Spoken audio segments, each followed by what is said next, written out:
السلام علیکم ګرانو دوستانو. نن به زه تاسو ته د افغانستان ځوان لوبغاړی نوین الحق په هکله باندې یو خبر درکړم چې په T20 بلاس کې یو نوی تاریخ جوړ کړی ده او نه ماتېدونکی ریکارډ یې خپل نوم باندې کړی ده. ویډیو تر اخره پورې وګورئ، په هر څه به تاسو پوه شئ. خو که تاسو هم په نوین الحق باندې خوشحاله سوي یاستئ، دغه ویډیو هم در سره حتمن لایک کړئ. زه به تاسو ته ووایم چې په T20 بلاس هغه د انګلینډ لیګ چې کوم د دویم وار ته ورکې نوین الحق 4 لوبغاړي آوټ کړي دي. دغه لوبه چې کومه تر سره سوې وله د نوین الحق دوی ټیم اول بیټنګ تر سره که 101 رنزه ټارګټ یې هغه بل ټیم ته ورکړی و.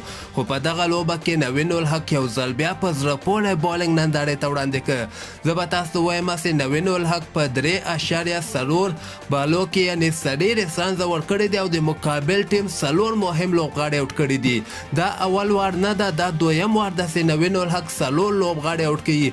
هغه څو ورځې مخکې مې یوه لوبه تر سره سوې وله، په هغه لوبه کې هم نوین الحق 4 مهم لوبغاړي آوټ کړي ول او دغه دویم وار ده چې نوین الحق په T20 بلاس کې 4 لوبغاړي آوټوي. نو نوین الحق اولنی افغان لوبغاړی چې په T20 بلاس کې 2 وارې په 2 لوبه کې 8 لوبغاړي آوټ کړي دي، یعنې 4 یو وارې آوټ کړه او 4 بل وارې آوټ کړل او ټوټل لوبغاړي که موږ وګورو په 11 لوبو کې نوین الحق 23 لوبغاړي آوټ کړي دي چې اوسه پورې ټول نه زیات لوبغاړي په T20 بلاس کې آوټ کړي دي او په دغه لیست کې نوین الحق اول مقام هم لري. او خاص خبر خو بیا دغه ده چې هغه بل ټیم ټول ټیم یې ورته په 123 رنزو کې آوټ کړی ده، په 40 رنزو باندې د نوین الحق دوی ټیم دغه مهمه لوبه ګټلې ده.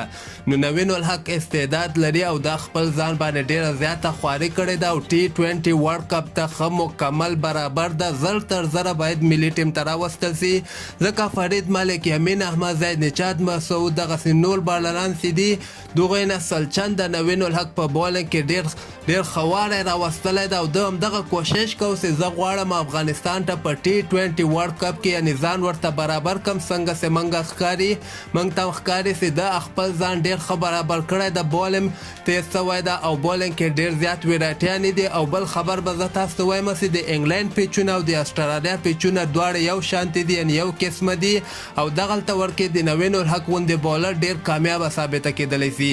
نو افغانستان کرکټ بورډ ته پکار ده چې نوین الحق زر تر زره ملي ټیم ته راولي او دغه به که خیر په T20 ورلډ کپ کې افغانستان ته هم همدغسې بالنګ ترسره کړي. تاسو هم خپل نظر لاندې ما سره په کمنټ کې شریکولی سئ او همدغسې تازه خبرو لپاره تاسو دغه چینل هم در سره سبسکرایب کولی سئ.